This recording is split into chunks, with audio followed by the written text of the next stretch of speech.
Okay, this is part two of the screencast covering telescopes. So at the end of part one, I described a 200-inch telescope built at the top of Palomar Mountain, east of San Diego in the late 1930s. About 20 odd years or so, 25 years later, then the next major observatory was built. This is a place called Kitt National Observatory. It's west of Tucson, Arizona. It's run by the University of Arizona and also by a branch in the National Science Foundation called the National Optical Astronomical Observatory. The largest telescope that is here is housed in this dome over here on the right-hand side of the photograph. The aperture is 4 meters for the primary mirror. Basically, starting with the 100-inch telescope constructed at the top of Mount Wilson in the early 1900s, a trend has occurred. Approximately once every 20 to 25 years or so, that's basically when we build the next generation of large telescopes. Kitt National Observatory, west of Tucson, has a twin. The twin is at a place called Cerro Tololo, which is in the Atacama Desert east of the Andes Mountains in Chile. East of the Andes Mountains is an extremely dry desert, the Atacama Desert. It's one of the driest places on Earth. It's also pretty high up, and it is then therefore one of the best places in the world to do astronomy. There are major observatories throughout that desert. The University of Arizona and NOAO basically run a twin of the Kitt National Observatory down here in Chile in the southern hemisphere. There is a 4-meter telescope also at Cerro Tololo in the Atacama Desert in Chile. This right here is basically a twin of the 4-meter telescope that I mentioned earlier at Kitt Peak. This right here is the summit of Mauna Kea. This is the big volcano, the big extinct volcano on the big island of Hawaii. This is one of the best places in the world to do astronomy. Number one is 13,000 feet above sea level, so you're basically above most of the atmosphere. It's also close to the equator, so you could basically see the entire celestial sphere, and the weather in Hawaii is generally very calm. So it's one of the best places in the world to do astronomy for that reason. This was the first major observatory built after the construction of Kitt Peak from earlier in the presentation. The largest telescopes that are at the top of Mauna Kea are right over here on the right-hand side of this photograph. They were built in the 1990s.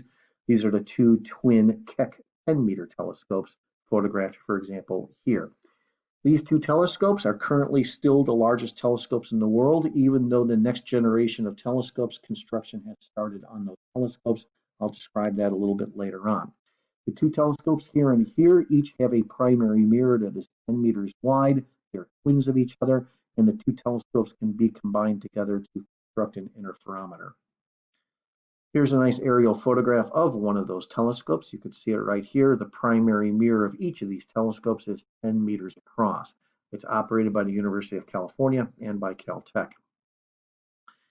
Okay, here's a nice close-up photograph of one of the Keck telescopes. You can see the primary mirror right here. To give you an idea of exactly the size that you're looking at, right here at the top are some railings, for example, like so. Okay, now besides being used by the United States, a couple of other countries also use the summit of Mauna Kea as an observatory. Japan, for example, has their own large telescope right here with a primary mirror of 8.3 meters. This is called the Subaru telescope, and yeah, the car company has something to do with it. Okay, here's a photograph of the dome of the Subaru telescope, which is housed right here. As I mentioned earlier, telescope mirror sizes increase approximately once every 25 years or so. And yes, the construction of the next generation of telescopes has just begun.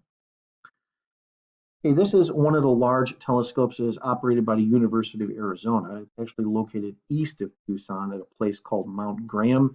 This is basically an extremely large pair of binoculars, if you will. What you have here are two primary mirrors, here and here. Each of the mirrors are 8 meters across. It's really not a binocular or binoculars in the sense of like binoculars that you hold, which are basically refractor telescopes.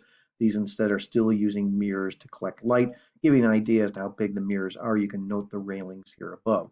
This is, by the way, referred to as the Large Binocular Telescope.